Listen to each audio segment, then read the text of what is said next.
Ang mga suliranin at mga problema na ating pinagdaraanan, normal lang yan. Kasi buhay pa tayo. Kaya yun ang ating ipagpapasalamat sa atin buong may kapal na tayo ay buhay pa, na lumalaban pa sa mundong ibabaw. Kaya nga 'di ba, kung ma-appreciate natin ang kalikasan ay kayang nilikha para tumaan ka kahit papaano ang ating buhay ay gumaang-gaan. Kasi nga 'di ba, sa paglalakbay, lalo na kung tayo ay may pinagdaraanan, 'di ba? Para ang bilis-bilis nating mapagod. Kaya ang kalikasan, titigan mo maigi. Yan ay nakakagaang sa mga pagsubok at na ating pinagdaraanan. Pero syempre no, hindi lang naman pagsubok ang ating pinagdaraanan, pati yung ating mga goals sa buhay, yung ating mga pangarap, 'di ba? Ang hirap abutin minsan. Minsan nagbibiro ang tadhana, parang kailap-ilap sa atin ng mga bagay-bagay sa mundong ibabaw. Kaya kung ating i-appreciate ang pagkakalikha ng ating Panginoon sa mundong ating ginagalawan, isa ang kalikasan sa nagpapagaang sa paglalakbay natin dito sa mundong ibabaw. Kaya ano pang ginagawa nyo? I-appreciate na natin. Diba, mahalawak ang kalupaan ng mundo. Kahit pira-piraso pa lang natin itong lakbayin o pasyalan o puntahan, ay gawin na natin. Kasi nga, ginawa ang kalikasan para marating natin ang kanyang kalooban. Kasi siya yung naglikha ng kapaligiran at kalikasan. Dito natin natatanto na ang ating buhay ay may misteryo at may na akibat na pagmamahal mula sa ating Panginoong lumikha. Titigan mo ang bawat creation na kanyang ginawa, di ba?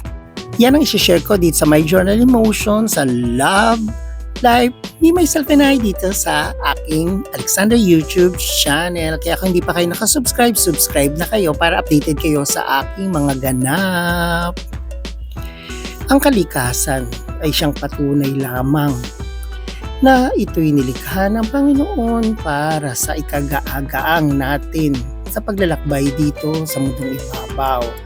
Kaya i-appreciate natin ang bawat nilikha ng ating Panginoon sa bawat detalye ng ating kapaligiran.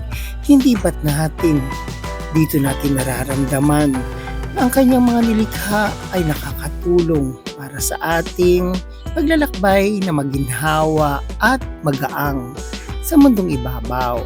Siyempre, kasama na rin natin dyan ang ating mga mahal sa buhay, ang ating mga pamilya. Ika nga, na lakbayin natin ang mga lugar na gusto nating puntahan. Kasi 'di ba, sabi nga, parati natin naririnig, life is too short. Kaya gawin na natin itong kagaang-gaang na paglalakbay. Dahil nga ang pamamasyal ay parang paglalakbay na rin natin sa mundong ibabaw. Para, siyempre, ma-appreciate natin ang kalikasan. Sa buhay naman natin ito, hindi naman ipinangako ng ating Panginoon na tayo ay maglalakbay ng magaang. Kung siya nga, di ba, na anak na ng Diyos na isinilang sa mundong ibabaw ay may mga pagsubok na pinagdaraanan o pinagdaanan. Tayo pa kayang kanyang mga nilalang dito sa mundong ibabaw? Ito ay mundo pa, hindi pa ito ang kalangitan. Kaya punong-puno tayo ng mga pagsubok para tayo ay lumakas at para maging, syempre, para maging karapat-dapat na tayo ay pumasok sa kaharian ng ating Panginoon. Kaya sa bawat araw na ating pagdaraanan, sa araw-araw na ating paggising sa mundong ibabaw, tayo ay magpasalamat. Pasalamat tayo sa mga blessing kasi hindi lang naman mga pagsubok ang ating matatanggap sa mundong ibabaw kundi ang mga blessing. Sa mundong ibabaw, ang mga biyaya sa pang-araw-araw ay ating ipapasalamat. Huwag natin bilangin yung ating mga problema dyan. Kaya dapat yung mga blessing na kanyang binibigay sa atin sa ating pang-araw-araw. 'Di ba minsan sabi nga life is unexpected. Walang kasiguraduhan ng buhay. Kaya kung ano yung mga magagandang pwede mo nang gawin sa araw-araw, sa bawat minuto ay gawin mo na. 'Di ba? Masarap kaya mabuhay ng may pagmamahal at pagmamalasakit sa ating kapwa-tao. O 'di ba? Madaling sabihin din 'yun. Pero mahirap gawin. Pero 'yun yung nakalagay sa banal na kasulatan. Na tayo ay magmahalan at magmalasakitan sa mundong ibabaw para ang buhay natin lahat tayo ay gumagaang-gaang. Kung nagmamalasakit tayo sa isa't isa, nagmamalasakit ako sa iyo, nagmamalasakit ka sa kanila, nagmamalasakit ka sa akin, lahat ito magagawa natin nang sama-sama ang gumaang ang paglalakbay natin sa mundong ibabaw. Kaya ano pang ginagawa natin kundi i-practice na natin ang pagmamahalan at pagmamalasakitan. Pero syempre hindi ganun kadali yun. Hindi ganun kadaling ma-observe natin ang kagandahan. Kundi hihingi tayo ng gabay sa ating Panginoong sa atin ay lumikha. Hihingi tayo ng gabay para tulungan tayo sa mga pagsubok. Diba, ang pagsubok lang naman ay hindi naman yung problema na ang araw-araw Minsan ang pagsubok, minsan mismong tayo. Minsan yung ating mga pride, yung ating mga ugali dyan.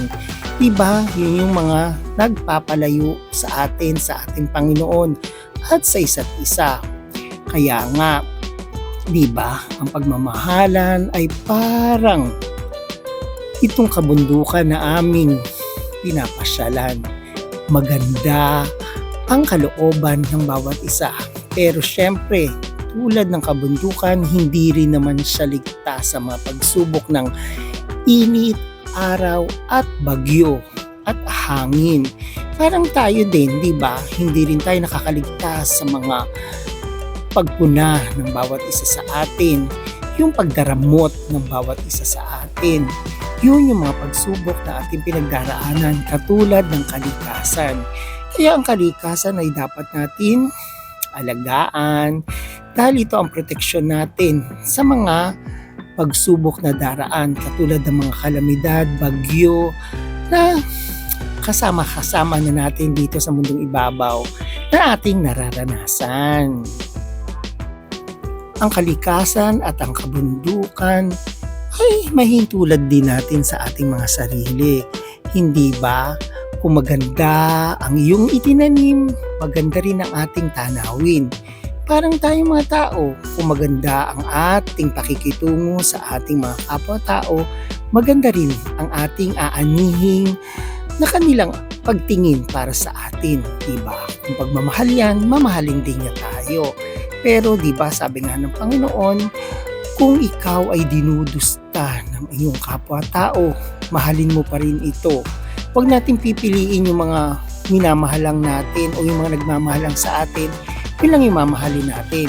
Kundi mahalin din natin maging ang ating mga kaaway. Diba? Ang hirap, siyempre ang hirap gawin yun. Ang hirap aminin sa sarili natin na magmahal tayo ng mga taong nakasakit sa ating mga sarili, mga nagpasakit sa atin. Diba? Yun nga yung mga problema, yung mga hindi natin kayang gawin na itinuturo sa atin ng Panginoon. Diba? Katulad ng kalikasan, diba? Tahimik lang sila. Tahimik na nagmamasid sa ating mga nilalang na tao para sila ay kalingain din, diba? Siyempre, pag kinakalinga natin ang kalikasan, kinakalinga na rin natin ang ating kinabukasan.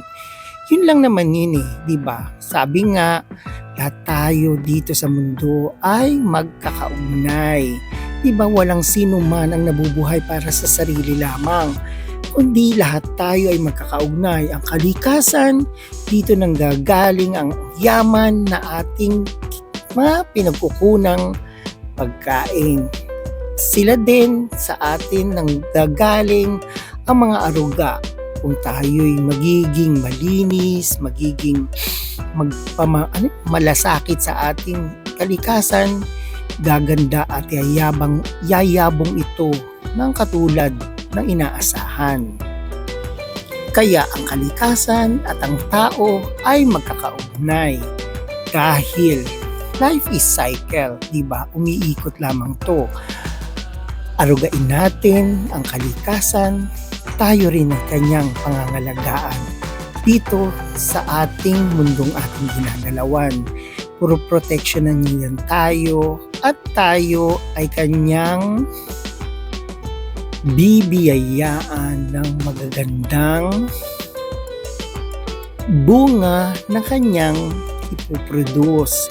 Yung kanyang mga biyayang aanihin natin balang araw na tumutugon sa ating mga pang-araw-araw na pangangailangan. Na dapat alagaan din natin sila, huwag natin sirain dahil lahat ng ating hindi magagandang gagawin ay babalik din sa atin ng kalikasan. Kaya kung pagmamahal ang ating iaalay sa Kanya at gagawin, ito rin naman ang ating makakamtan sa ating pang-araw-araw.